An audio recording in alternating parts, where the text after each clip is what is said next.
Face masks at all times. The Queen will sit alone and William and Harry won't walk side by side. New details of the Duke of Edinburgh's funeral. Charles and Camilla had an emotional inspection of tributes as the guest list for Saturday's event was confirmed. I think sitting on her own, the Queen is going to look like a very lonely figure. Also tonight, record waiting times in the NHS, almost 5 million on lists for operations. Rising costs and holiday gazumping, the worrying new trend that's seeing people priced out of UK stays. And I'm Helen, a retired secretary from Glasgow. How an appearance on Tipping Point helped Helen find her voice again after losing it to motor neurone disease.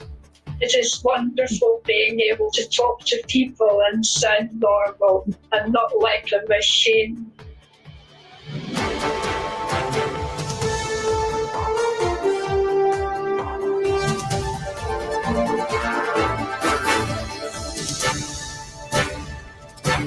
This is the ITV Evening News with Rageh Omar. Good evening. Buckingham Palace has this evening confirmed the details for Prince Philip's funeral, including who will and who will not attend. It followed a process the palace described as very difficult, reducing the original guest list from 800 to 30 in line with coronavirus rules. Those attending will also need to wear masks.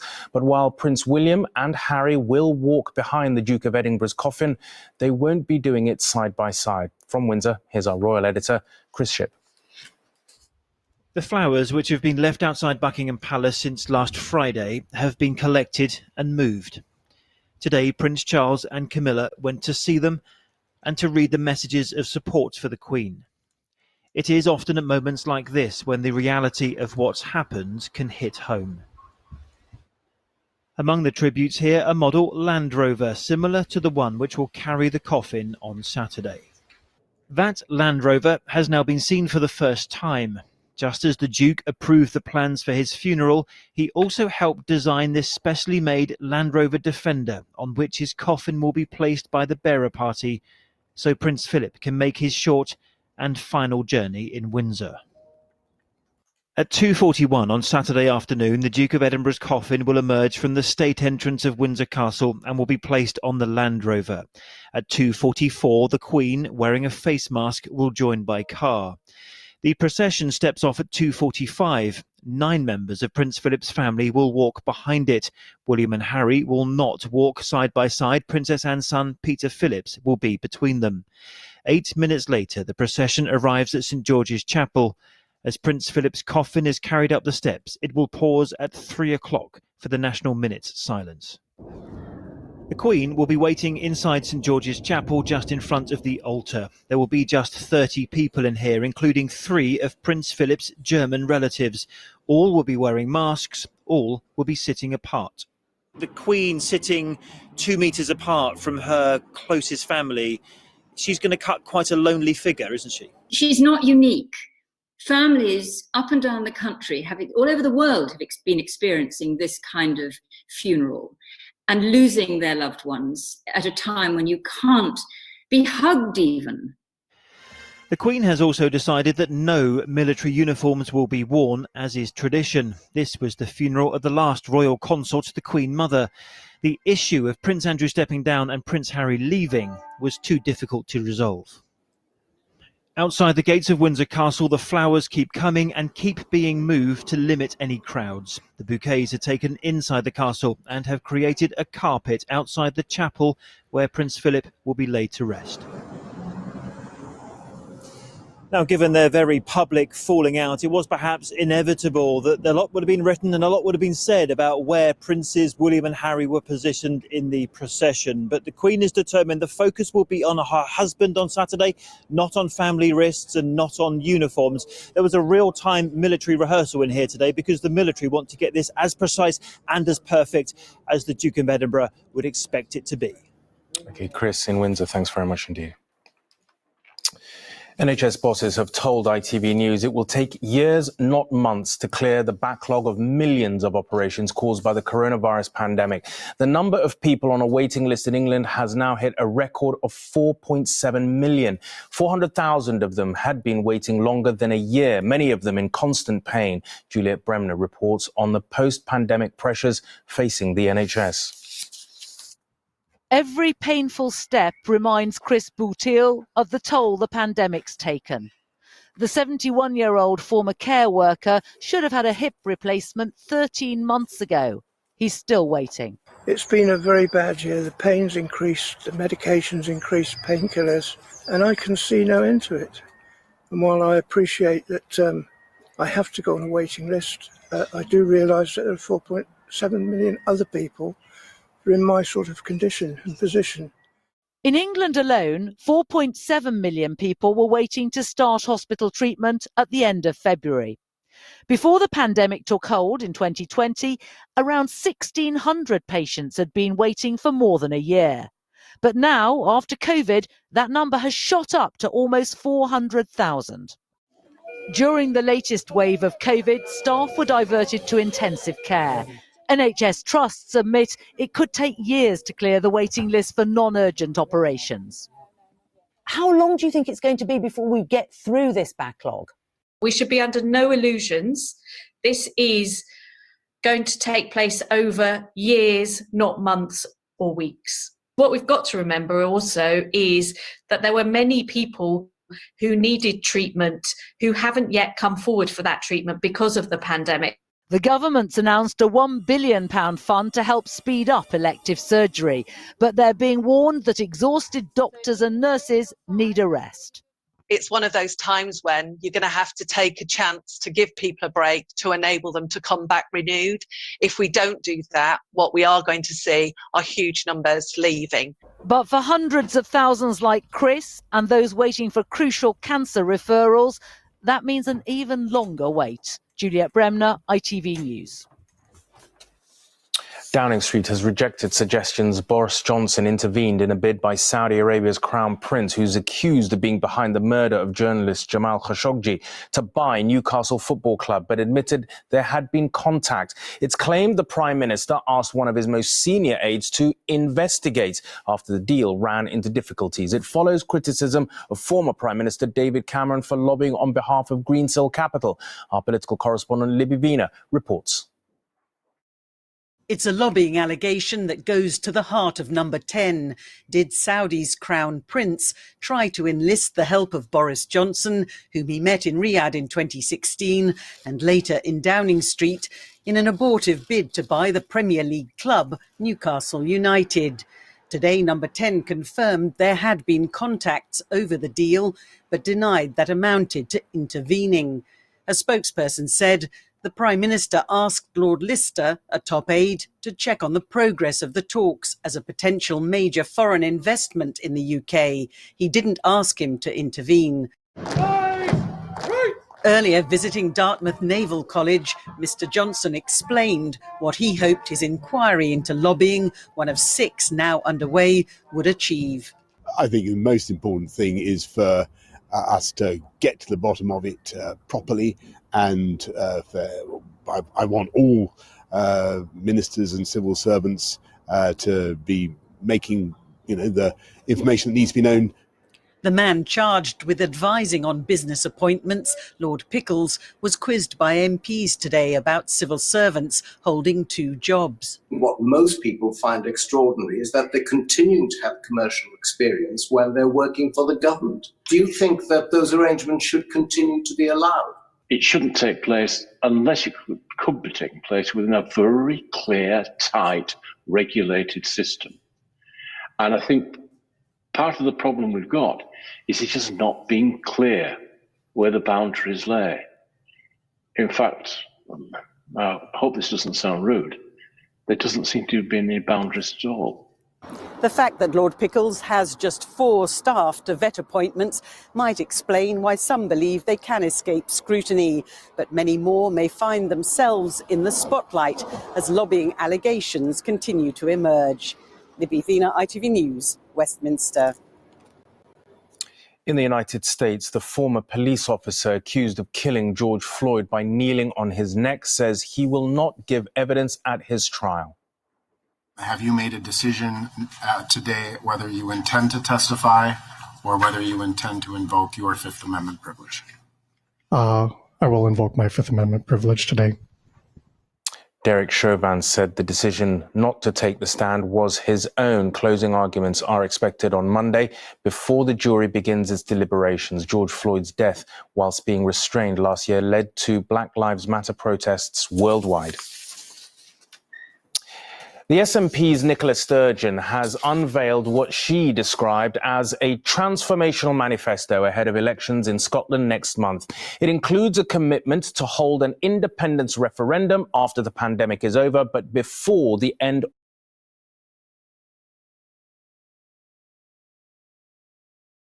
of the next parliament. There's a £2.5 billion promise for frontline NHS services and £10 billion for NHS infrastructure. She said she would scrap NHS dental charges and introduce a national care service. Our Scotland correspondent Peter Smith is in Glasgow. Peter, big promises, but the biggest of all is how she exactly plans to take Scotland out of the UK. It's been a huge commitment from Nicola Sturgeon and her party's manifesto today. If we calculate the value of all of these new commitments, billions of pounds for the NHS, they're already tied to hundreds of million pounds that have already been pledged to tackling the drug death crisis. You're talking about £17 billion of spending over the next 5 years. And crucially, Nicola Sturgeon says she could still afford it if Scotland became independent. Now, this wasn't just the manifesto day for Nicola Sturgeon, it was a big day for her for another reason. It was vaccine day today. She got her COVID vaccine, AstraZeneca, Oxford AstraZeneca, if you're being pernickety. But when I was asking her about how she takes Scotland to that path towards independence, it would rely on the Scottish Parliament having a pro-independence majority. I asked her if that majority relies on help from Alex Salmond's Alba party, would she still go to Boris Johnson with that? Here was what she told me. I am not working with Alex Salmond. I am not going to work with Alex Salmond. If your majority I'm not going to work with his depends on party. Look, Peter, let the people of Scotland decide the outcome of this election. And then after the election, if we have this scenario, I'll sit down with you and you can ask me these questions. Sure. I'm just saying, you could nip that in the bud right now if you say that I will categorically disregard we any don't mandate. need a super majority for independence. We need a simple majority. But will people you categorically disregard any support from Alba? People will get the simple majority if they vote SNP in their constituency ballot and vote SNP on the list ballot. I have no intentions. This is a man you said was unfit for public office. And I have no intentions of working with Alex Salmond. It couldn't be clearer from Nicola Sturgeon today. She is putting a referendum for Scottish independence on the ballot paper. Of course, current protocol suggests that Downing Street would have to agree to that, and the current answer from Boris Johnson is no. Okay, Peter, thank you very much indeed. Sorry for interrupting you. Still to come on the ITV News. The world to me. I've done everything I possibly can to find him. Could microchipping cats help end heartbreak for their owners? And Helen, how are you? Oh, a happy reunion for the Tipping Point contestants who's got her voice back. Those stories and more after the break.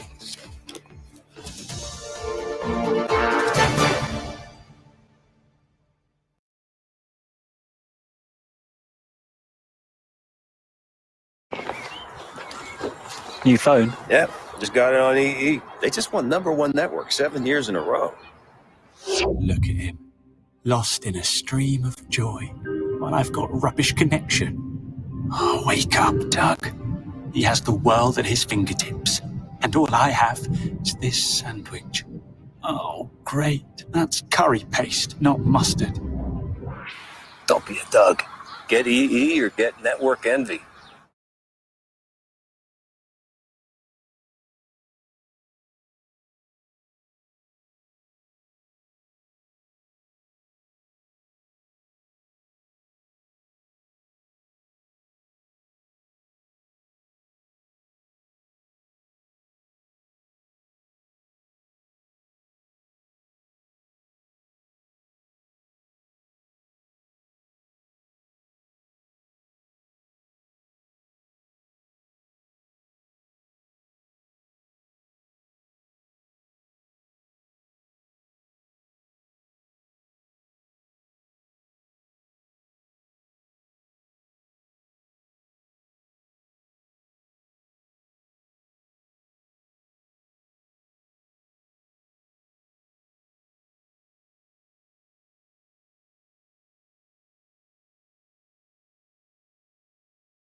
There's more coming now. Watch out. Nice move. You too. Thank you. You've got it.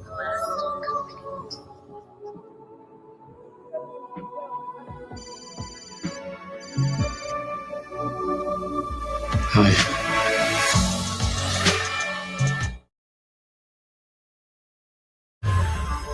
Mission Control, we are go for launch.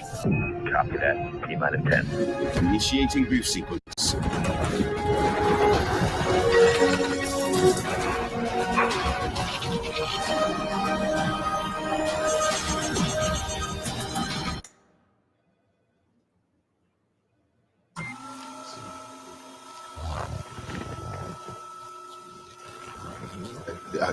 I just boosted my credit score.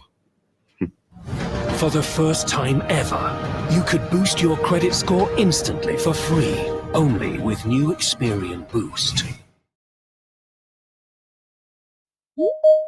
All of our relationships start over a cup of coffee. We're Clifton Coffee Roasters. We supply coffee to people all over the world. Taste is everything. Before, we would complete tastings in person. So when the pandemic hit, we were all like, stop. What are we going to do now? Teams allowed us to bring tasting to our customers digitally. It's unbelievable. We're able to reach 20 to 30 times more customers than in person. This isn't a temporary fix. These are changes we'll take into the future. Let me show you my Sky Q. I've got all my favourite apps and the best TV in one place. It's so easy. For £25 a month, I get all the top Sky shows and box sets right next to everything on Netflix. You can see things normal people cannot. So I've got Sky TV, Netflix, all my catch-up TV, along with apps like YouTube and Spotify. In fact, Sky Q has everything I love. And it's less than you think. Just £25 a month. Go on, visit sky.com today.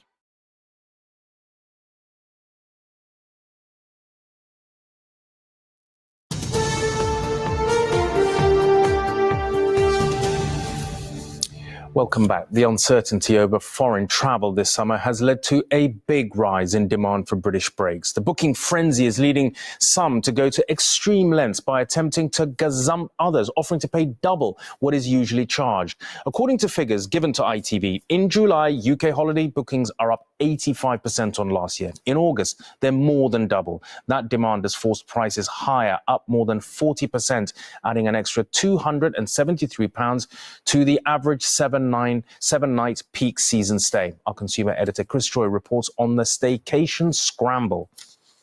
Welcome! As they burst back into life, UK holidays are booming. But our new research shows rising prices casting a cloud over the summer. I'm just going to show you how to light the fire. Rowena Owen runs a holiday letting agency in Kent and is finding some tourists are already resorting to desperate tactics. We've been approached by guests asking to pay even double the value of the property in order to kind of get in on the property, to gazump the guest that we've already got, which is I've never heard of in all my years of holiday letting. Many people may think that a foreign holiday still feels too uncertain this year, and that makes all of this more inviting than ever. UK tourism sees 2021 as a way to convert thousands who usually travel abroad. Like many in the industry, this boating firm on the Norfolk Broads has price rises. This year, we have put some of our prices up on some of our boats for the very first time. I mean, last year was incredibly difficult. We did lose hundreds and hundreds of thousands of pounds. We've had to take the opportunity, to protect the team, to protect the business moving forward. To all the places you've dreamed about. Britain's tourism officials say pricing is realistic for the most part, but they warn firms to avoid costs that could have a negative impact. I would urge businesses to be sensible about their pricing through the summer, because this is our shop window. This is the moment that people want to come and holiday at home, and people won't do that if they feel they're being taken advantage of. All seems set for this to be the summer we become a staycation nation, with no doubt that millions have the desire to get away. The question now is whether they have the money. Chris Choi, ITV News. And you can watch Summer Holidays What's the Truth tonight at 7:30 on ITV and later on ITV Wales, STV and UTV. Outdoor hospitality in Northern Ireland is to be allowed to reopen at the end of the month, earlier than had been expected. Ministers also announced tonight that hairdressers and beauty salons can reopen next Friday. The BBC's decision to clear its schedule following the death of the Duke of Edinburgh has received a record 110,000 complaints. The BBC said the decision reflects their role as the national broadcaster. And M&S is taking legal action against Aldi over its popular cake, Colin the Caterpillar. The retailer says Aldi's Cuthbert the Caterpillar is too similar and wants it to remove the product. Aldi has declined to comment. Millions of cat owners could soon be facing fines of several £100s if they fail to get their pets microchipped. The government's considering the move after thefts jumped 12% in the last year. Currently, the rules only apply to dogs, but as Stacey Foster reports, that might be about to change. It's been 6 weeks since Tigger was last seen. His owner, Sophia, has been looking for him every day. She's convinced he's been taken. Sophia told us what it would mean to her to have Tigger back home. Everything.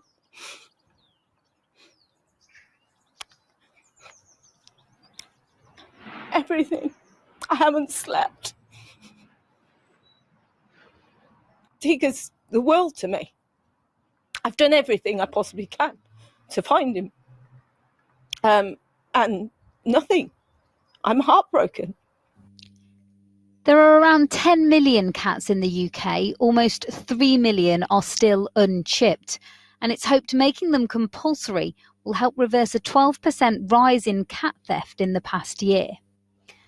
At this rehoming centre in Birmingham, about 50% of the cats are microchipped. Among those that aren't, a litter of 5 kittens. The owners say microchipping dogs hasn't stopped thefts. So why will changing the law help cats? People bring dogs here because they've found them and there's no chips in them. The chip is only as good as the person that owns the cat.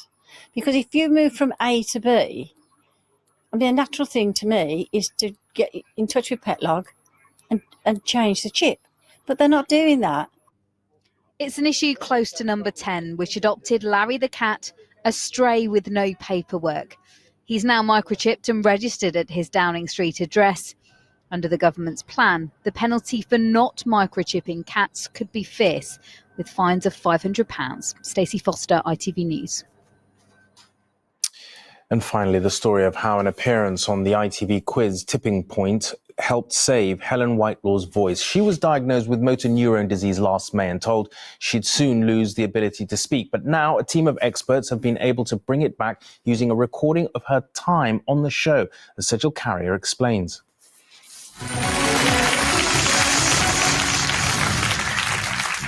I'm Helen, a retired secretary from Glasgow. Helen Whitelaw's appearance on ITV's Tipping Point gifted her more than just the prize money she won on the day. I think I'll go for drop zone 4, please, Ben. OK, fire up 4, please. It eventually gave her back the voice she thought she'd lost for good to motor neurone disease. I'll stay with drop zone 4, please. 4 again, please. After being diagnosed just a year after she went on the game show. The diagnosis was devastating for the whole family. I wanted people to know what I was saying, and I did not want to sound like a machine. I am extremely grateful to everyone concerned for giving me back my voice. Engineers used the recordings of Helen's voice on the game show to sample how she sounded.